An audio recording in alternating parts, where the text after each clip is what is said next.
Hi everyone, welcome back to another mini blog. তো আজ সারাদিন আমি কী করেছি সেটাই তোমাদের সাথে শেয়ার করব। তো সকালে উঠে তো ফার্স্টে আমি বিটরুটের জুসটা খেয়ে নিয়েছি, দেন তারপর টিফিনের জন্য আলু ভাজা বসিয়ে দিয়েছিলাম।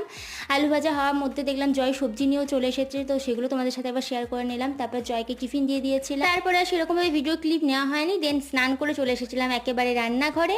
তারপরে রান্নাও বসিয়ে দিয়েছিলাম। হয়েছিল ভাত, পেঁয়াজ পোস্ত, বেগুন ভাজা, ডাল, আর সেগুলো সমস্ত কিছু আমি রান্না করেছিলাম, কারণ সেদিন ছিল বিপত্তারিণী পুজো আর মা যেহেতু উপোস করেছিল তাই রান্নাটা আমি সেদিন কমপ্লিট করেছিলাম। আচ্ছা, তোমরা কে কে বিপত্তারিণীর পুজো করো বা উপোস করো আমাকে অবশ্যই কমেন্ট সেকশনে জানিও। তো তারপরে খাওয়া দাওয়া করার পর আর কোনো ক্লিপ নিইনি। আর বিকেলবেলা দেখো পুরো আকাশটা কালো করে একদম মেঘ লেগে গেছিল। সেই সময় আমি ছাদে চলে গেছিলাম, অনেকক্ষণ দাঁড়িয়েছিলাম ছাদে। আর সন্ধ্যার দিকে একটু লাল চাও বানিয়ে নিয়েছিলাম খাওয়ার জন্য। দেন রাত্রে জয় সেদিন তাড়াতাড়ি বাড়ি চলে এসেছিল, প্রায় 9টা সাড়ে 9টার দিকে। তো জয় এনেছিল আসার পথে চিকেন, আর বানিয়েছিল ড্রাই চিলি চিকেন, আর মোর বাজার থেকে টুকিটাকি জিনিসও নিয়ে এসেছিল। তো চলো ভিডিওটা এখানে এন্ড করছি, বাই।